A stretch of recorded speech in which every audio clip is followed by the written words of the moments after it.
All righty. Well, hello, everyone. Welcome to another edition of One Plus One, your place for inconvenient truth telling and myth busting. On the program, we return to our All Things Africa edition, our journey across the continent, and looking at the history and current affairs of each nation. We're still in West Africa. We now explore the West African country of Guinea-Bissau, and who better to teach us about this country or any African country than our returning champion, the brilliant historian and journalist and anti-imperialist activist Abayomi Azikiwe of Pan-African Newswire, and he's also a frequent contributor to Black Agenda Reports, who will be our guide on this trip to Guinea-Bissau's history and current affairs. So, Abayomi, first off, welcome back to the program. Thank you. Always an honor to have you, and real privilege to have you on as our history teacher, Abayomi. So, as always, my thanks and appreciation for the time you give us. And as always, folks, please help One Plus One by sharing widely our content. We've been having the last 2 weeks we've been lucky, but still, Facebook still limits how much we can share our posts. So please share it widely across One Plus One to your social medias and emails. And as always, folks, please donate generously to Pan African Newswire and Black Agenda Report. And again, please donate generously if you can to One Plus One. Share all of our content, past and present, and help us overcome the far right algorithms and help us overcome the monopoly Western corporate media and Western state media has in the social media world by, again, sharing widely One Plus One's content and, again, donating to us. And now to the topic at hand. And actually, before we talk about Guinea-Bissau, I just have to mention this. September 24th. That is Guinea-Bissau's Independence Day. And I'm wearing a long sleeve that has the colors of Guinea-Bissau, which I'll show the audience because Zoom always cuts off wonderfully a lot of my clothing. So, Great. so, so as always, please tell us what was Guinea-Bissau like before Portuguese colonization, and when Portugal colonized Guinea-Bissau, what were the conditions of the people like? It was quite similar to neighboring African states, which we have already discussed in detail. Parts of the country were part of the ancient Kingdom of Mali. When that declined, there became more independent kingdoms in the region. There was also the Bissau Kingdom, which arose prior to the advent of Portuguese colonialism. The area was one of the earliest targeted in regard to the Atlantic slave trade. They had the Portuguese, the French, and the British competed for access principally to the coastal or shorelines of the area. They had a very difficult time attempting to penetrate and maintain control in the interior of the area now known as Guinea-Bissau. The region, of course, became a center of the Atlantic slave trade. It's part of the so-called Upper Guinea Coast. And as a result of that, it suffered tremendously in regard to underdevelopment, dislocation. Whole villages and areas were wiped out as a result of the Atlantic slave trade. The people were divided. There was areas such as the Cape Verde Islands, the Bissajo Islands, which became centers of conflict between the indigenous African people and the incoming Portuguese.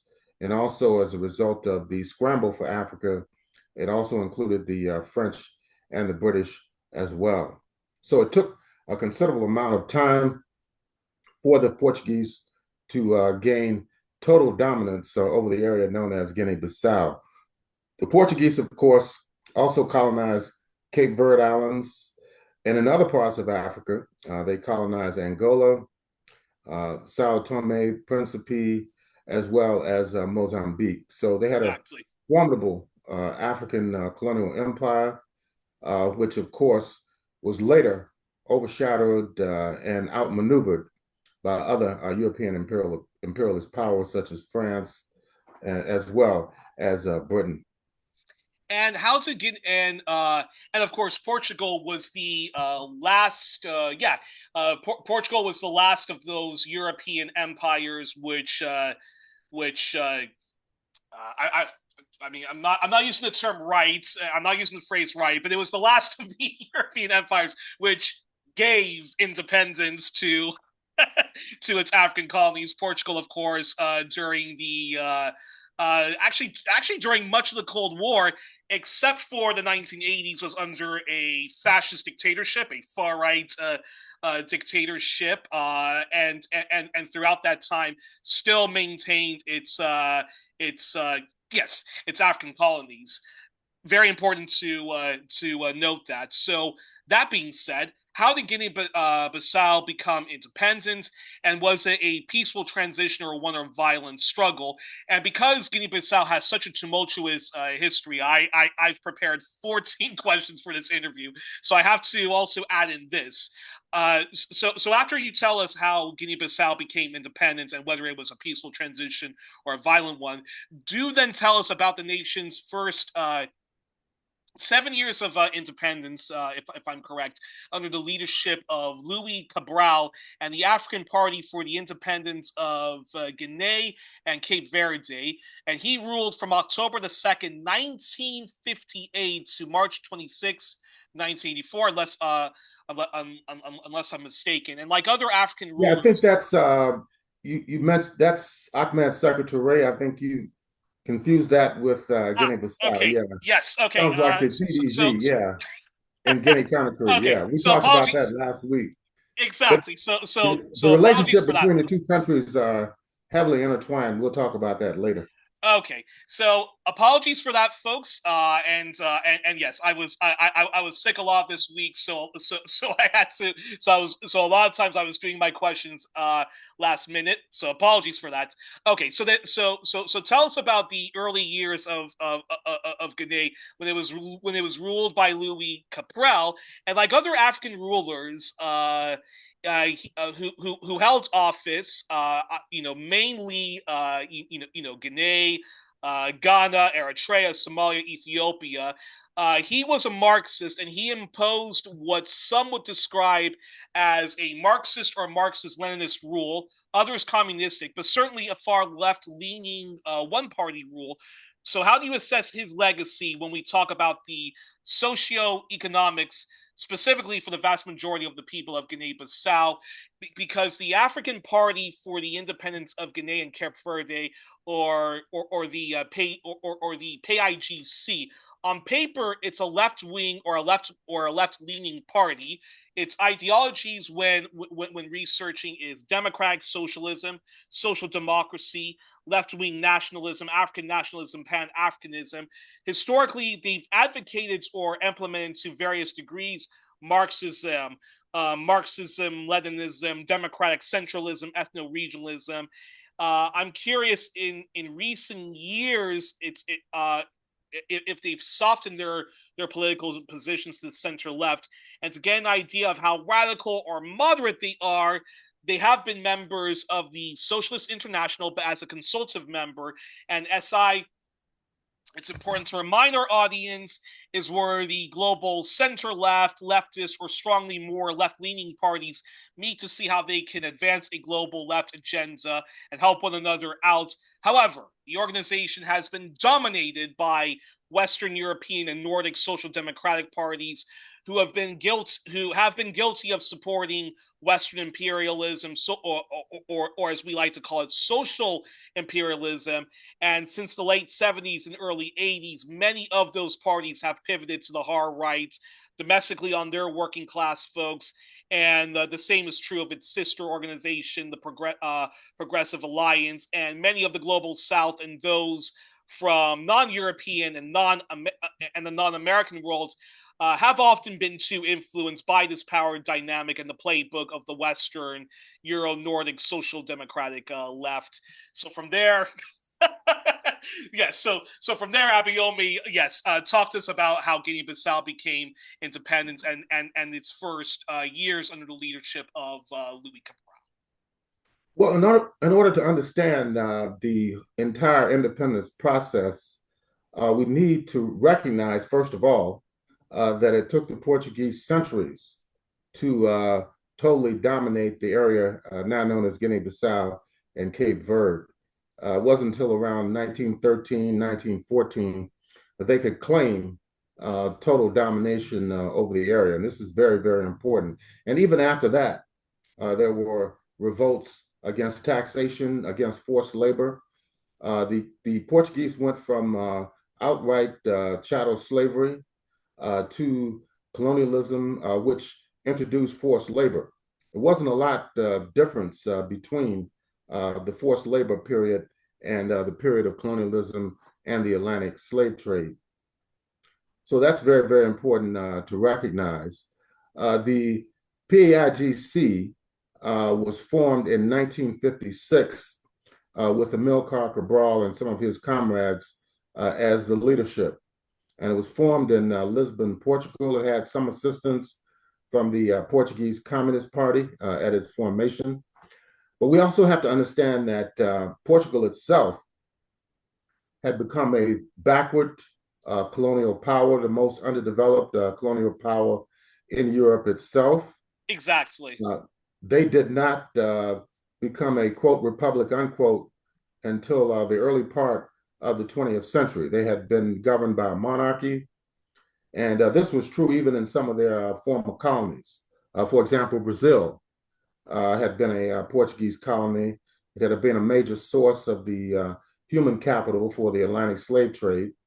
And even when Brazil broke from Portuguese colonial rule around 1810 in the early part of the 19th century, it still remained a monarchy up until the late 1880s, when a popular revolt overturned the monarchy of Pedro in Brazil. And that is when the legal slavery ended in Brazil. So Brazil was one of the last countries, along with Cuba, to end enslavement of African people. Now, in Portugal, in 1910, the monarchy was overthrown, and they established what was known as the First Republic. The First Republic was highly unstable. They had periodic collapses in government, political coups d'etats. Then in 1926, there was a military coup, which brought a corporatist type government to power.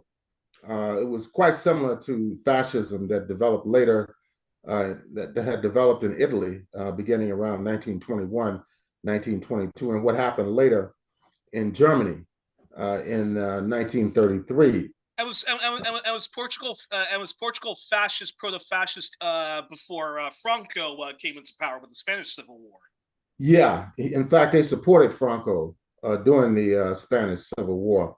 It was under a man by the name of Salazar, and he was a purported academic, an economist, but he was a dictator. He was an authoritarian, and they maintained their colonies in Africa as well as in East Timor, which is in the South Pacific. So this is what the character of the colonial system that the PAIGC had to contend with. I mentioned they were formed in 1956. Initially, they were committed to a mass nonviolent struggle for national independence. However, after 1959, there was a strike among the dock workers in Guinea-Bissau. And instead of negotiating with them for some type of reasonable settlement, the Portuguese authorities massacred many dock workers. And after 1959, the leadership of the PAIGC decided that they had to move towards armed struggle if they wanted to gain their independence in the shortest possible time. So in 1963, after nearly 4 years of preparation and training, they initiated an armed struggle in 1963. And Cabral was very instrumental in that whole process. Cabral was a agricultural engineer. They call him agronomist. And his work for the Portuguese colonial authorities were instrumental in the organization of the PAIGC and also the understanding of the topography as well as the ethnic composition of Guinea-Bissau. So his reports, which were based on his travels throughout Guinea-Bissau, actually assisted the PAIGC in their organizational work. Interesting. So if you read his writings, for example, in the book, a compilation of essays entitled Revolution in Guinea, you can see clearly he tries to analyze, using historical materialism and dialectical materialism, analyze the class structure and the ethnic structure of Guinea-Bissau. And this, of course, contributed to the capacity of the PAIGC to organize inside the country. So the war escalated after 1963 in Guinea-Bissau. And do tell us about so clearly violent struggle won in the end. Yes, So clearly a violent struggle against. I mean, of course, French colonialism, British colonialism was grotesque, but fascism, there is there is no reasoning with there's no reasoning with unreasonable people, as the old saying goes. yes, So Guinea-Bissau had a very violent armed struggle against Portugal, and of course that won in the end, just as when the Portuguese fascism, that system was collapsing. So talk to us a bit more about the about Louis Cabral's socio-economic legacy, because from doing some minimal research into the PIIGC, they were far left anti-colonial in their politics compared to what they became later. Correct? Oh, yes. go ahead. Go ahead. And this, this this had a lot to do with the character of the war, the nature of the regime they were fighting. Portugal was a part of the North Atlantic Treaty Organization, NATO. So they got the full backing, military and intelligence, as well as diplomatic backing from the United States. And in 1969, the then Secretary of State and National Security Advisor, Henry Kissinger, wrote a document, a national security studies memorandum, which predicted that there was no way that the PAIGC, the MPLA in Angola, and Frelimo in Mozambique would be able to militarily defeat Portugal.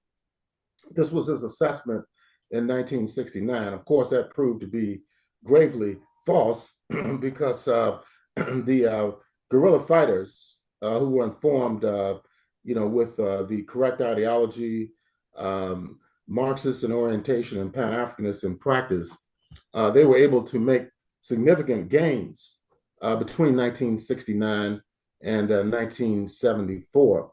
Now, the Azores, which is a collection of islands in the Atlantic, was an area that was controlled by Portugal. But during the course of the escalation of the armed struggle, the United States made arrangements with them to utilize the Azores in their military campaigns that were taking place in Southeast Asia. So NATO was heavily involved in suppressing the national liberation movements that took place in Africa during the 1960s all the way up to the early 1970s. Wow. So in 1968, Salazar had a massive stroke and was incapacitated. And then later, he died in 1970. And another dictator, Caetano, took his place. He was also corporatist and fascist.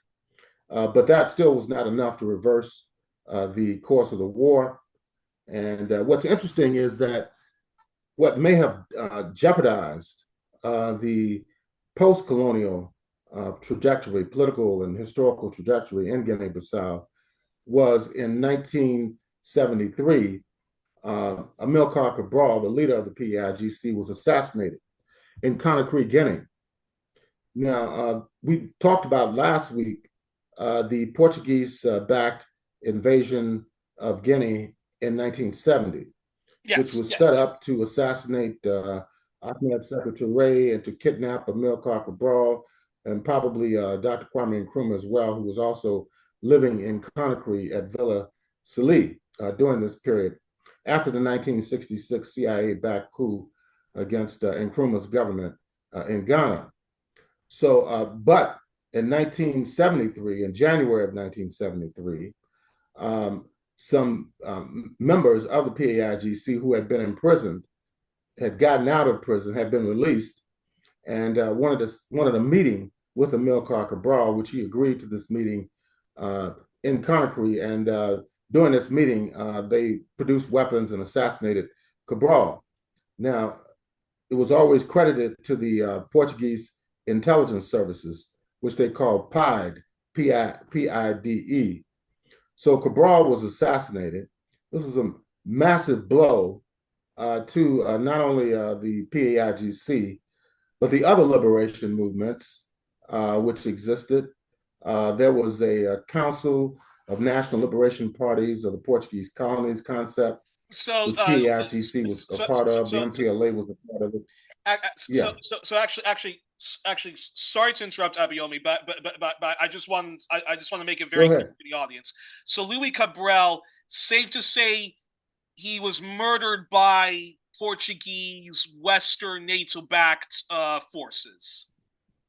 Yes, this was Amilcar Cabral. Okay. Luis Cabral was his brother who took over after Amilcar was assassinated. Ah, okay, So, okay. yeah. So what happened was Amilcar Cabral was well known as a writer, as a military leader, uh, theoretical practitioner. He gave several very important addresses. His address to the Tricontinental Congress in Cuba in January of 1966 is still quoted today among revolutionary and progressive forces throughout the world. The book Revolution in Guinea was a compilation of his writings and speeches. Also, Return to the Source was another book, was a compilation of speeches and talks and interviews with Amilcar Cabral. So he was assassinated in 1973, and Luis Cabral took over after him. Now, all during this time period, the Portuguese colonial forces were being defeated, they were weakening, and this was compounded by the economic crisis inside Portugal itself. Then on April 25th of 1974, there was the Coronation Revolution inside Portugal. What happened was lower-ranking military officers rose up and overthrew Catano and the fascist regime, and immediately they said they were going to move towards decolonization in Africa as well as in regard to East Timor. So that's when the whole process started. Even before that, 6 months before that, in September of 1973, the PAIGC declared its independence. This is even before the coup in Portugal, some 8 months later. But it wasn't officially recognized until a year later, in September of 1974. So it was gained its independence in 1974 under Luis Cabral and the PAIGC. And the other colonies in Africa, Mozambique, which at that time was under the Mozambique Liberation Front headed by Samora Machel, and in Angola, under the Popular Movement for the Liberation of Angola, which was under the command of Augustino Neto. So all these countries were preparing for some type of transitional process towards independence beginning in late the spring of 1974 and continuing for another year and a half. Talk to us about how do you assess Louis Cabral's socioeconomic legacy, and then with that, talk to us about.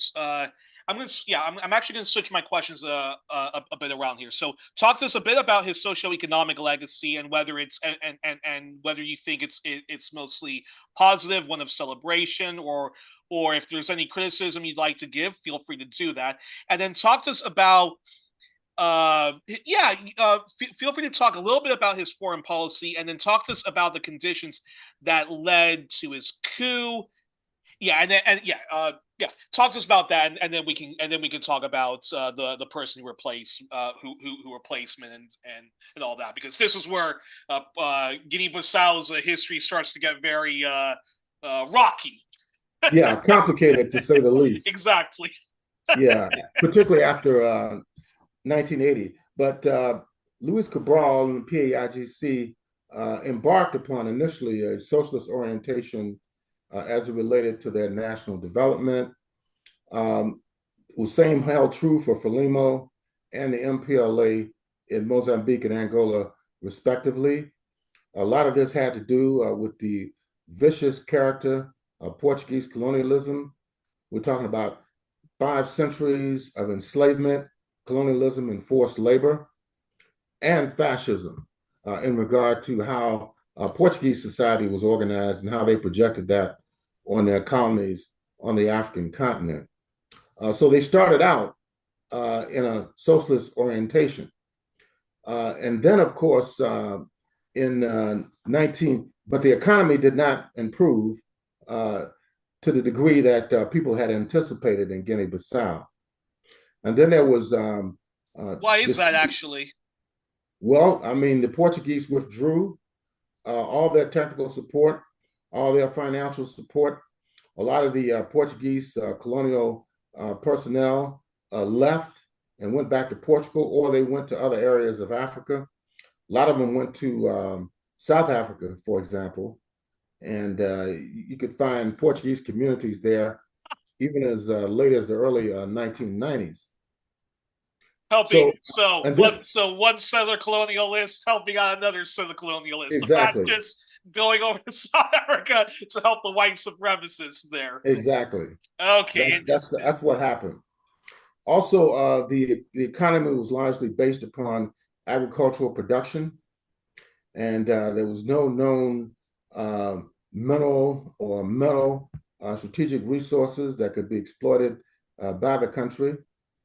Yet, around 1978, 1979, there were prospects for oil in off the continental shelf between Guinea and Guinea-Conakry and Guinea-Bissau. Now, this created a problem between Guinea-Bissau under the PAIGC and Guinea-Conakry under the PDG headed by President Ahmed Sékou Touré. In fact, both countries were claiming ownership of this area where oil prospecting was taking place. So this aggravated relations between Guinea and Guinea-Bissau, which was tragic because Guinea-Conakry served as a rear base during the armed struggle against Portugal. That's why Guinea was invaded in 1970, and it had an impact on the internal politics in Guinea all the way up until 1977, which we talked about last week. So that was a major problem. So what happened was that in 1980, September of 1980, close to the sixth anniversary of national independence, there was a coup d'etat against Luis Cabral by Nino Vieira, who was a military commander in Guinea-Bissau. They overthrew Luis Cabral. He was later given political asylum in Cuba. So this Okay, started a interesting. whole chain of events that lasted approximately another 2 decades. Political instability, military involvement in political affairs, and so forth. So it hampered the ability of Guinea-Bissau to develop their own national economy. And from there, talk to us about João Ronaldo Vieira, who was first part of the military, not tied, at least from the minimal research I did, not tied to anyone formally. Although when he took office, he formally, oddly enough, became part of the PIGC. Now, I'm not going to ask you any questions about the acting president who served for 2 days, Carmen Pereira, but do talk to us about the socioeconomic legacy of João Bernardo Vieira, who ruled from the 14th of November, 1980, until he himself was ousted in a military coup, May 7th, 1999.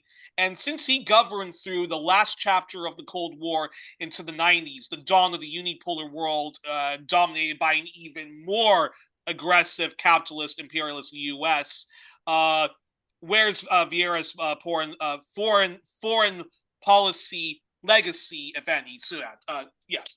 So do tell us about that. His socioeconomics for the poor majority, and his foreign policy legacy, if he has any.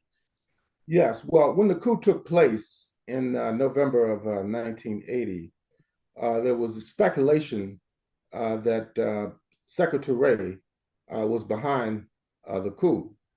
Now, that was never formally announced, yet, the resolution to the conflict over the oil exploration off the continental shelf was eventually resolved. It was sent to a process of a reconciliation and negotiation, and eventually it was resolved. And it mostly So, and did it mostly benefit Guinea? And also important to add that Touré, while he was on paper this revolutionary Marxist, towards the end of his time in office, he sadly had pivoted more and more to being very business friendly with Western imperialists and so forth, to the detriment of Guinea itself. yes, and the same situation similar situation occurred in Guinea-Bissau. The economy did not improve significantly, and the oil is still a question in terms of if it can be exploited so it's profitable to oil companies as well as the governments of Guinea and Guinea-Bissau. But it was marked largely by economic decline and increasing political divisions inside the country up until the end of the 1990s, when there was a split within the government and a resulting civil war that took place in Guinea-Bissau during that particular time period. So what led to Joao Vieira? What led to his ouster from office, and how do you assess the legacy of Brigadier General on Ansumani Mane, who was in office for 7 days, and his successor, acting president Malam Bachai Sanha, who was part of, again, the PAIGC, and Mhm. apparently he died when in office 2001, but I've been reading conflicting reports now that when he was president and when he died. So just looking at the Wikipedia lists of who's been president of GB, how long it says he ruled was May 1999 to February 2000. How do you assess his legacy on the socioeconomic side and his legacy on international affairs, or even just African affairs? Well, obviously, he was not able to stabilize the country under his leadership, and further deteriorated economically. And at some point, there was the intervention of ECOWAS states in order to put the political situation back in order. But since the last 20, 25 years, there's been a tremendous amount of instability in Guinea-Bissau, and the economy has not improved markedly at all. So the PAIGC still remains a political force inside the country, but they are not the ruling party today. And they have put together a coalition of about 10 different political parties who did quite well in the last multi-party parliamentary elections, but they have not been able to establish a government since that time period. And following the leader I just mentioned, following his time in office ending in Guinea-Bissau, finally someone who wasn't a military person and not part of the PAIGC that the country elected Kumba Lala, and his apologies if I'm butchering his name, folks, and his PRS party, the Social Renewal Party. For our audience in Abayomi, you will love it. You'll love this. So they were formed as a split from the PAIGC. And Wikipedia claims that their political positions are censure/censor to center left. And part of their ideology is agrarianism, which for farmers that's very appealing. Social liberalism, which I don't object to at all, and leftists should be socially liberal and tolerant. But where it gets vague and is reformism. Where I see red flags is the fact that they are a member of the centrist Democrats International, which used to be called the Christian Democrat International before 1999. It was known as the Christian Democrat People's Parties International, and it's a very right wing organization. There is no there is no being around the bush. Many Western European and Nordic center right parties and Christian democratic ones are in this, like Fine Gael of Ireland, very pro business and very pro austerity party. Far right Venezuelan parties are in this in this club. The New Democracy of Greece is in this party. Germany's Christian Union is in this. Belgium CDU, CDU-NV, the Flemish Christian Democratic Party, is in this, and just numerous right-leaning to far-right Latin American parties like the PAN of Mexico, Katib Faleb of Lebanon, Spain's dominant right-wing party, the People's Party, and Portugal's PSD, the Portuguese Social Democratic Party. But don't be misled, folks. It's a right wing. It's a right wing party, and it's a member of this organization. So that said, how do you assess the legacy of President Kumba domestically, and what led to his ouster in a military coup? Yeah, well, the economy did not improve under that leadership. As you mentioned, they were split from the African Party for the independence of Guinea and Cape Verde. I need to mention as well that after the coup against Luis Cabral in 1980, this disrupted the PAIGC. The people on Cape Verde broke with the PAIGC and formed the African Party for the Independence of Cape Verde. I mean, under Cabral, who I said was born on Cape Verde Islands, they were able to form an alliance within one organization. But that broke off in 1980. And there's huge opinion about this, saying that it was related to the racial stratification that was imposed under Portuguese colonialism, that in Cape Verde, a lot of the people that live there are of mixed ancestry, European, Portuguese, and African ancestry, whereas more people on the mainland were areas that were not penetrated by Portuguese colonialism, that the people are more uniform in terms of their ethnic and genetic backgrounds. So this has been a problem that has continued throughout the post-independence process. Even the assassination of Cabral in 1973, some people say that this was related to the divisions between the mestizos and the indigenous Africans in Guinea-Bissau and Cape Verde Islands. So this is continuing to be a problem. And when the economy does not improve, then of course the military has stepped in to take charge of the national government, but still it has not improved overall the economy of the country. And even today, Guinea-Bissau is listed as one of the poorest countries throughout the international community. So yes, this has prompted periodic military interventions in national politics in Guinea-Bissau. It happened against the PRS, and it's also happened against the PAIGC. And so safe to say, before I get to this next question, so safe to say Mhm. President Kumba didn't leave much of a legacy on the domestic. Yeah, No, not much of a positive legacy for the average Guinea-Bissauians or Bissau Guineans, right. correct? Okay, so the military then once more ousts someone in Guinea-Bissau, General Verissimo Correa Siebra. Apologies, folks, if I'm butchering his name. So he was in power for 14 days in September 2003, starting in September 2003. The acting president that took over was Henrique Rosa, who was an independent, not part of any political party, from the 28th of September to October the 1st, 2005.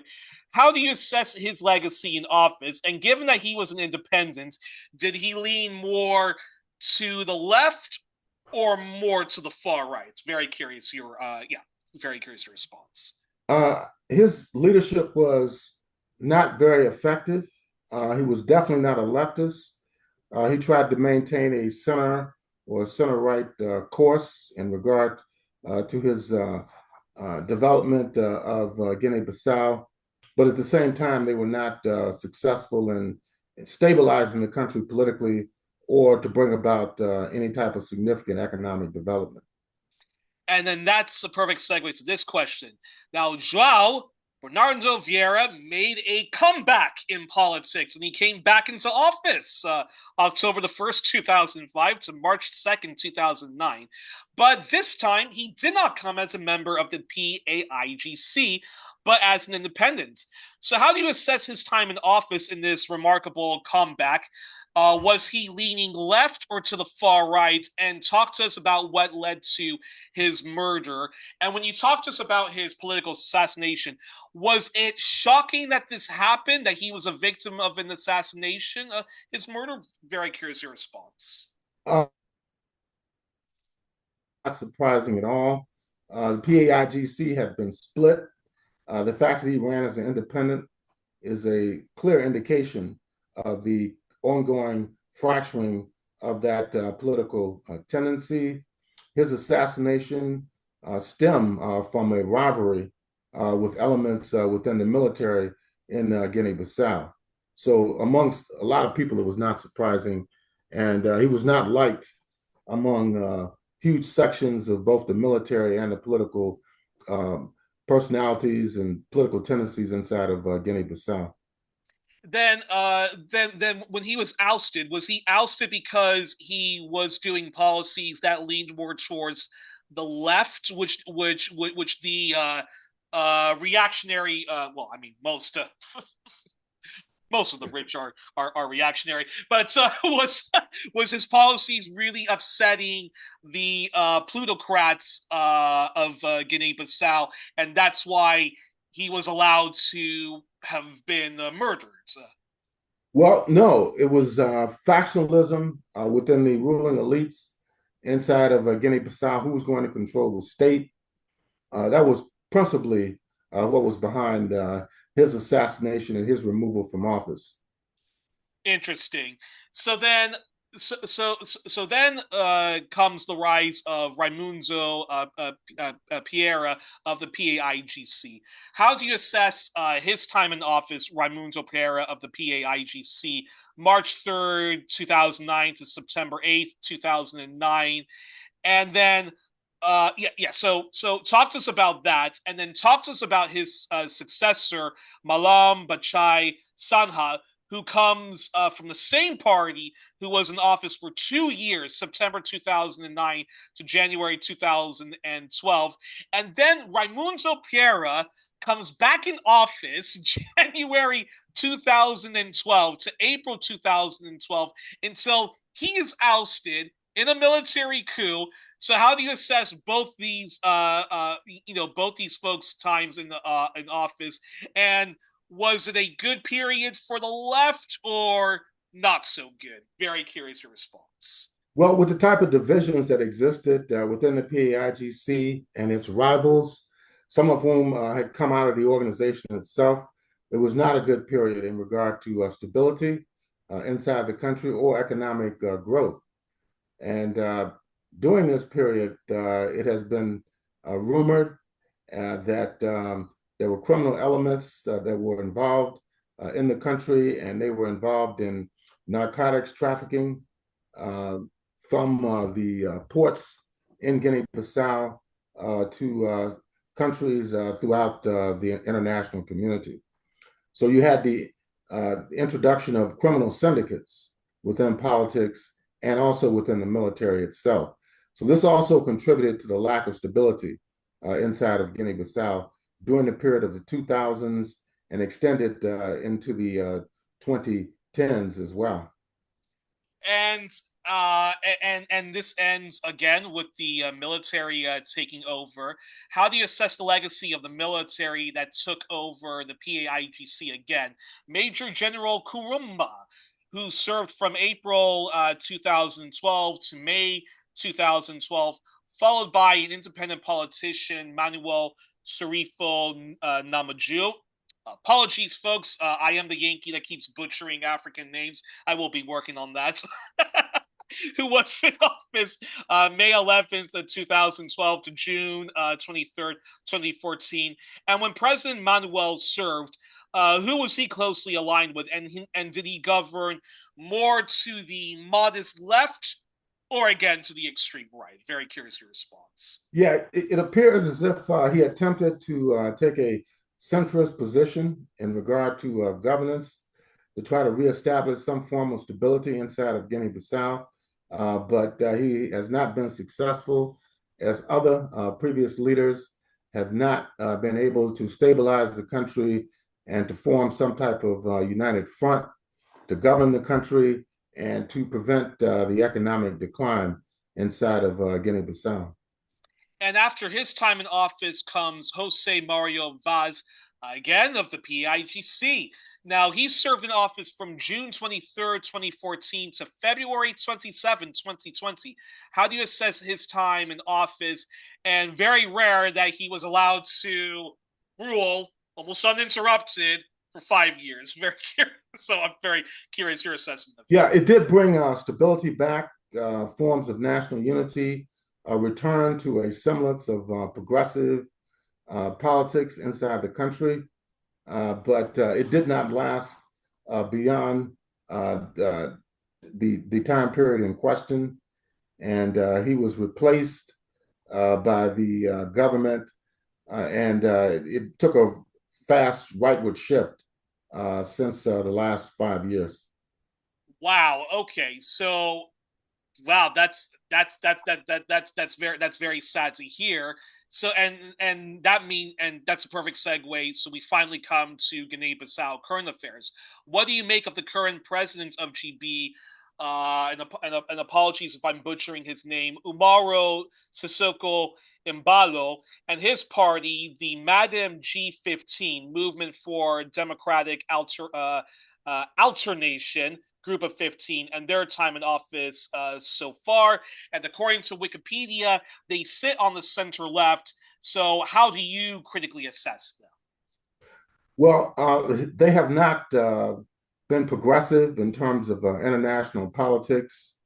Last year, it was reported that they were refusing one of the Gaza solidarity flotillas to land, to dock in their ports. This is Wow. reported in the international media.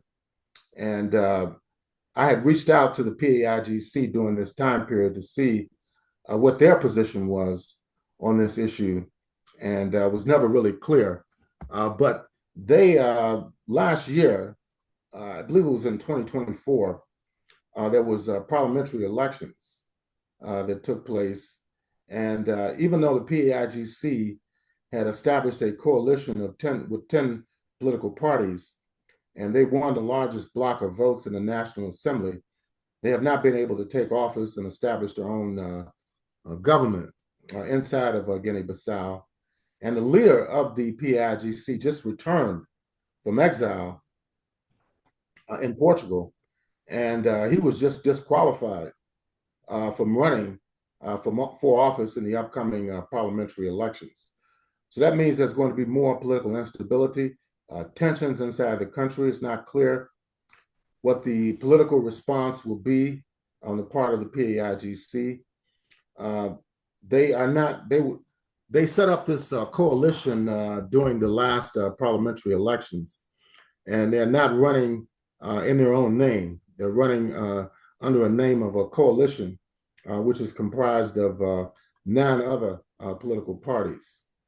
So Mbalo uh, is going to run, his party is going to run, and if they've disqualified the coalition is headed by the PAIGC, it's going to be very difficult for anybody to defeat them at the ballot box. So, but we don't know exactly what's going to happen. There's even been uh, at least 2 attempted coups under the current government of President Mbalo, and they have not been successful, but it just shows the potential for further military involvement in the government national politics of Guinea-Bissau.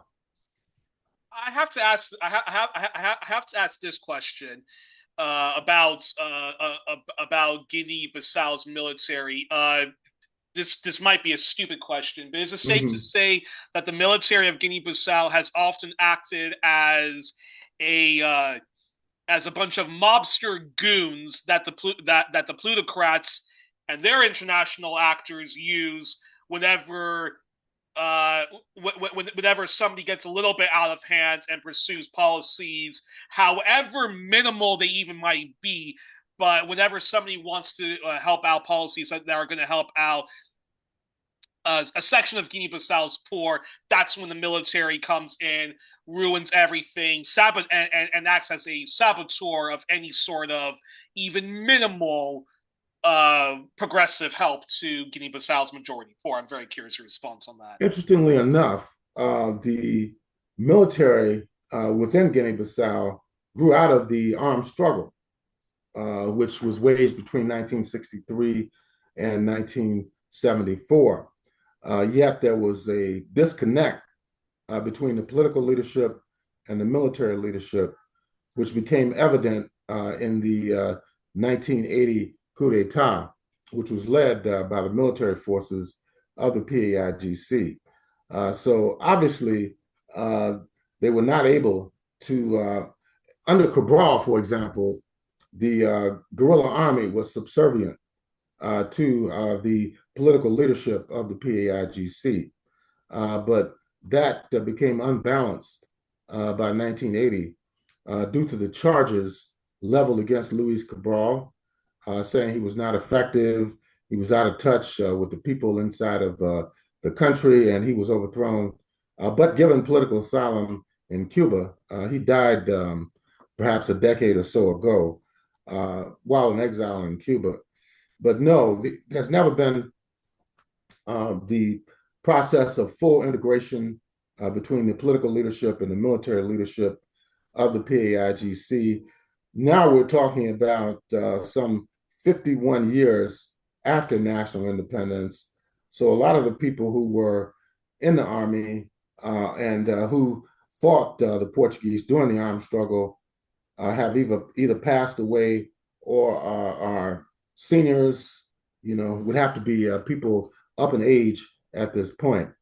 So the degree to which the consciousness and awareness, particularly of young people, about the character of the national liberation movement may be something that is hampering the reemergence of a unified PAIGC and the capacity of the PAIGC to really gain state power once again inside the country. But we have to keep in mind as well the role of the European Union, the current government now in Portugal, and other forces that definitely would not want to see a leftward shift Well, within that's Guinea-Bissau and Cape well. Verde. I'm so I'm so glad that you mentioned that Yeah, because that's a perfect segue to this question. go So, ahead. does Portugal, despite having social democratic governments in power, Mhm. which it's because because of its multi-party democracy, it's often traded power with the more honest right-wing Mhm. governments. Does Portugal has Portugal since the independence of Guinea-Bissau, does Portugal continue to have a strong neo-colonial influence on Guinea-Bissau's affairs? And what's been Guinea-Bissau's response to the mainly anti-French African Spring that's been mostly happening in its sphere of the world, Western Africa, as well as efforts of the US and its allies to maintain a stranglehold on Africa through AFRICOM? Very curious response. Yeah, it's quite interesting because after 1974, after the coronation revolution, uh, the left was able to emerge politically in Portugal, despite the fact that it had a corporatist fascist regime that went back some 50 years. The left did grow considerably during that period, and the Portuguese Communist Party, the PCP, was quite strong during the late 1970s. In fact, the country came to the brink of a left revolution there in 1975, but it did not succeed. But there's been various socialist party governments that have arose in Portugal over the last 5 decades. But today, we could not say that Portugal even has a social democratic system. Um, they may say that, but they're still very much a part of NATO, and they have not taken a position uh, that is contrary to the United States, Britain, and France, and the other more prominent and powerful Western European imperialist states. So I think that Portugal is still seeking to reassert its influence in its former colonies on the African continent. But considering their economic position, which is far less than what you find in Germany, France, Great Britain, Canada, and the United States. So their capacity to reassert their influence on the former Portuguese colonies is extremely limited at this point. Well, but before we talk about Guinea-Bissau and BRICS, I think I actually just wanted to add this because just thinking about the dynamics, it's so it's so weirdly ironic that Portugal, the broad left. I mean, we're talking about radical social democrats, whatever our criticism of social democrats, but you had radical social democrats along with the Portuguese Communist Party and other sorts of Marxists that helped, oust the fascists that were in power. And yet, what was going on at the time was, as I mentioned, with Socialist International, uh, those Western social democratic parties and the Nordic social democratic parties, who were always bad when it came to the issue of imperialism, but they started to pivot it to the rights. On the social economic right, they started to embrace neoliberalism towards the end of the Cold War with the 1980s and onwards. And I think that must have had an influence on the Portuguese Social Democratic Party, which has often been in power. I think they're just called the social. I think they're just called the Socialist Party. But I Right. think, and I think that had an influence, and certainly the European Union. Now, I'm not a Brexiteer or anything like that, but the European Union itself, if you look at who's mostly been influential in that domestic European and also international body, has often been the Christian Democrats, center right parties, and even more, right wing parties, members of the International Democracy Union, who more and more are starting to say to the far right, come in our club. It's all hunky dory and so forth.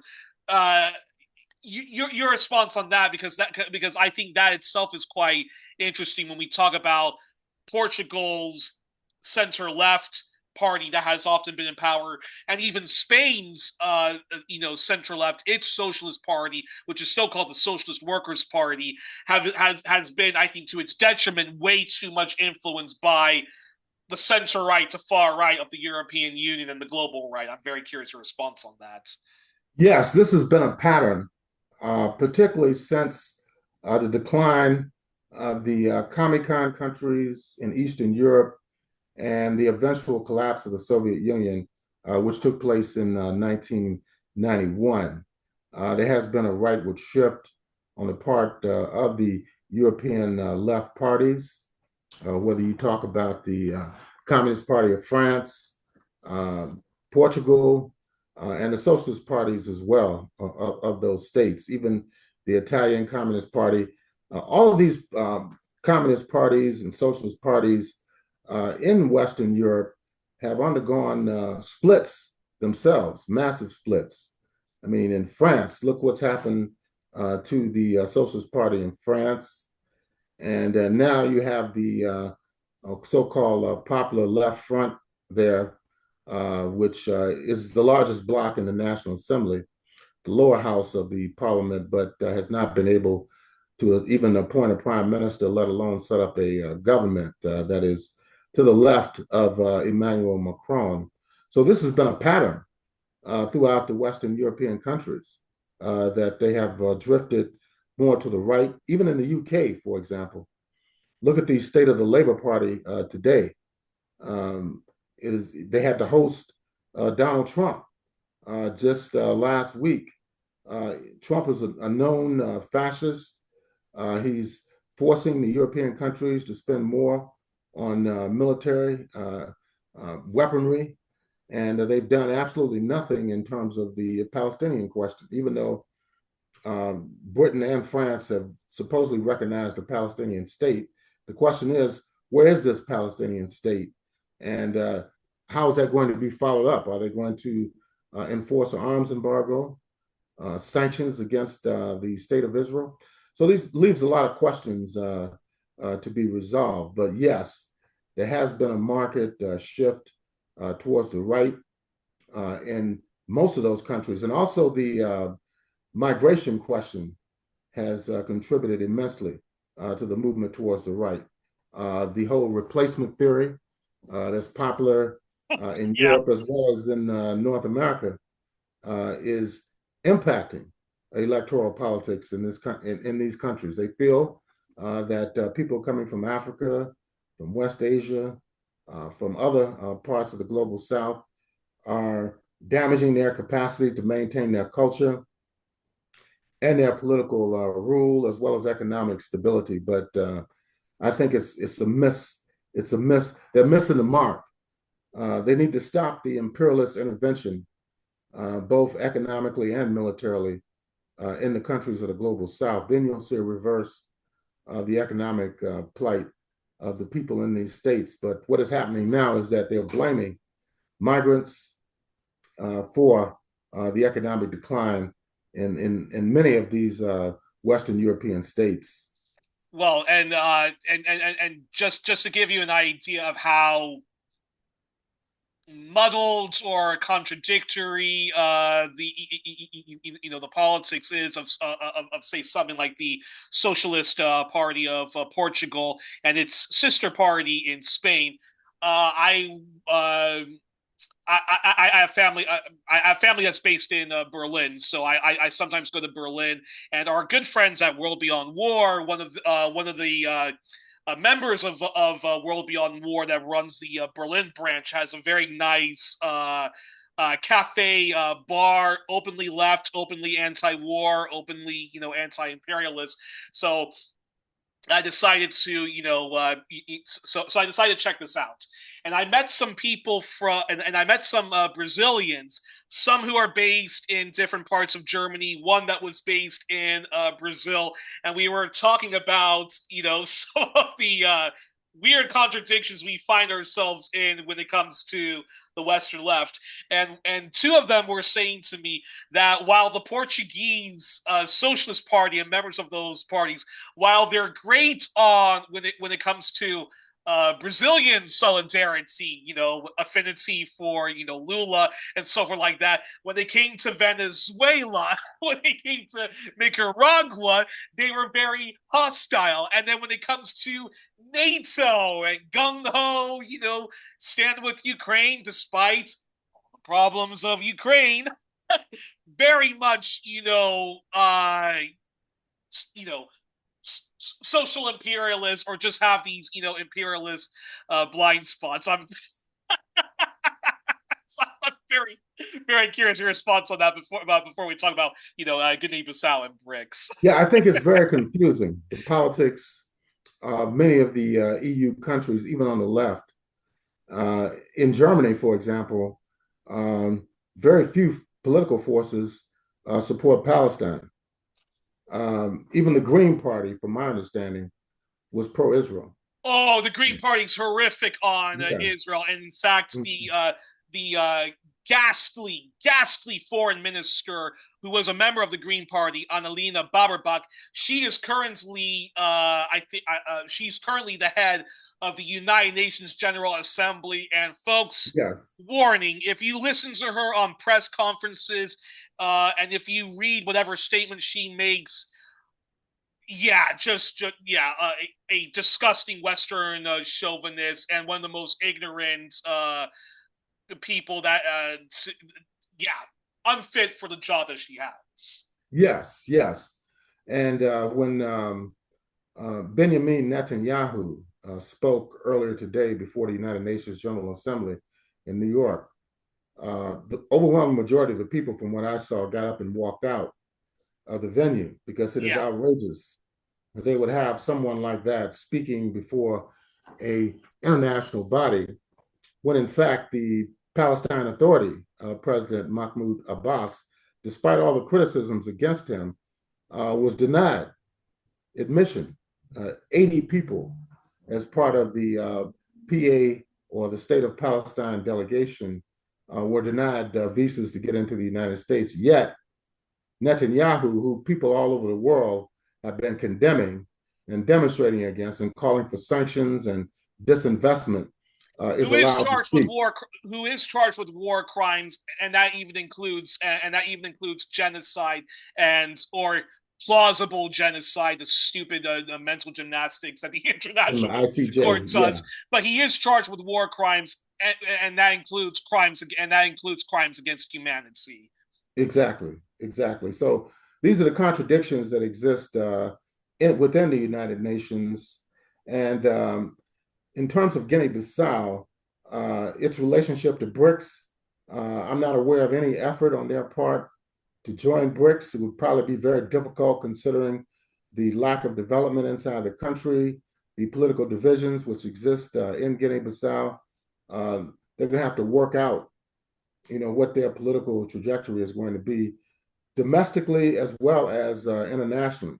And I don't think they would be sympathetic at all to the process that's going on inside the Alliance of Sahel States, the AES, because these are all military governments that overthrew purported civilian governments that were backed by the West. So I think they're very concerned about the potential of a military coup inside of Guinea-Bissau.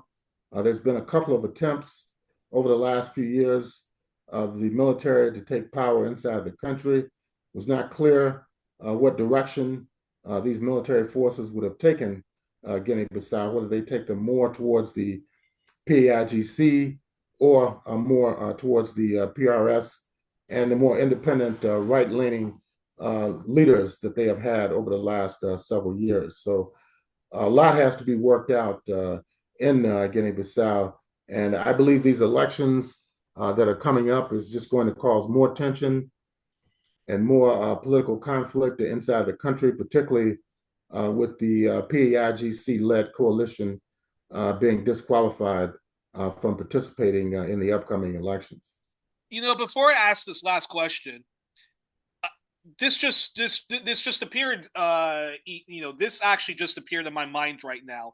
Is it interesting that the smaller a country is, when you really look at them on the map and so forth, the more concentrated and aggressive Western imperialism or domestic neo-colonialism is in the country? Is Guinea-Bissau very much a victim of that?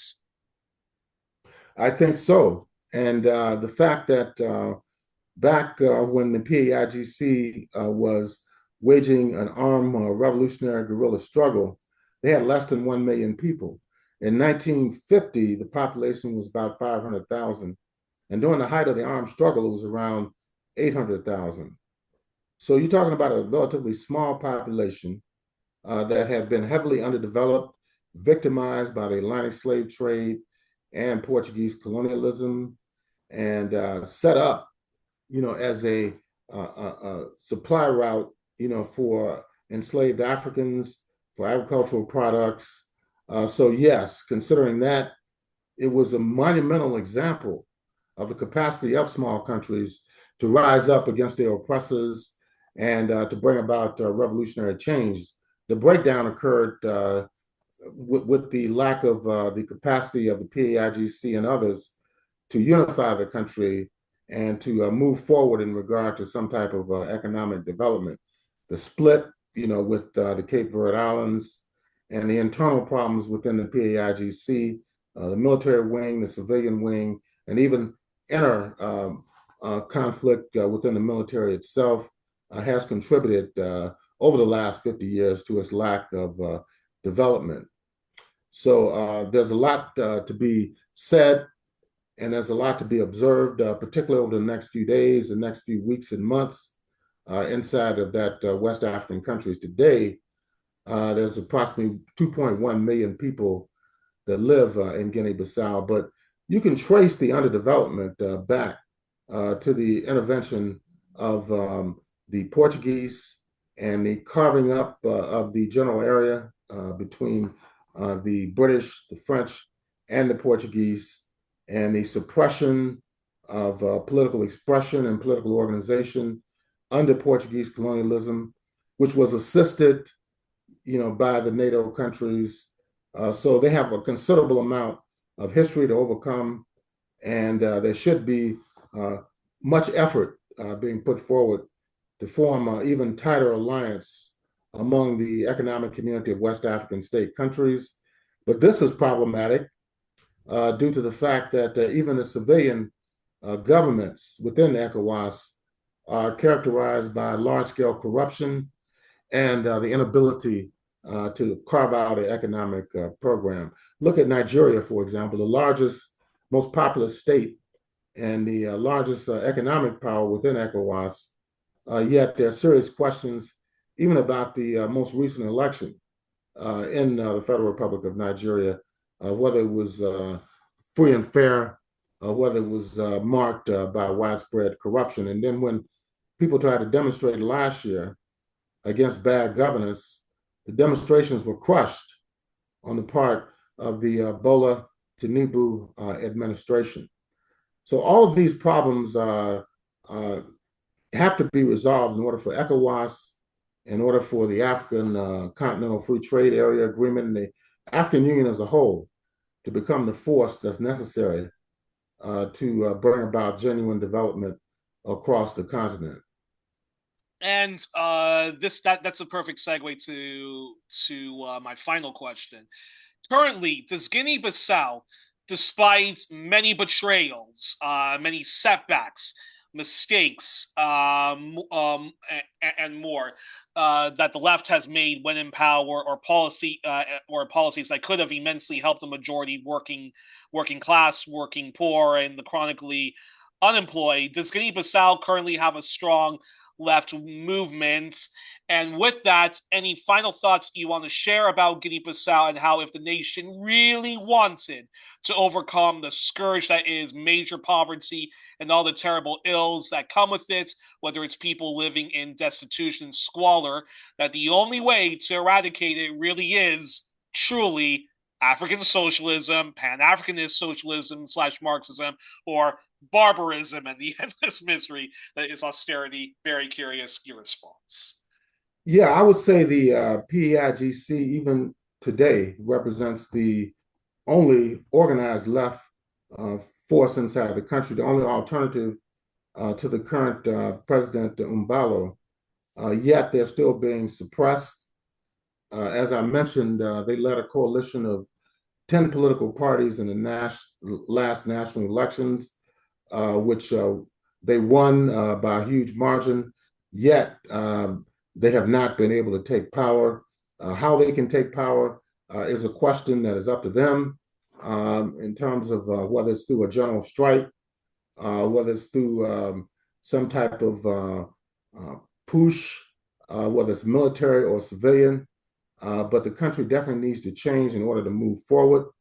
And if there could be a process of left empowerment inside the country, it would be a huge improvement and a major shot in the arm, so to speak, to left forces throughout the entire ECOWAS region, because the PAIGC is a political party, and the coalition they're leading of themselves and 9 other political parties would represent a turn of events in regard to a left-wing trajectory.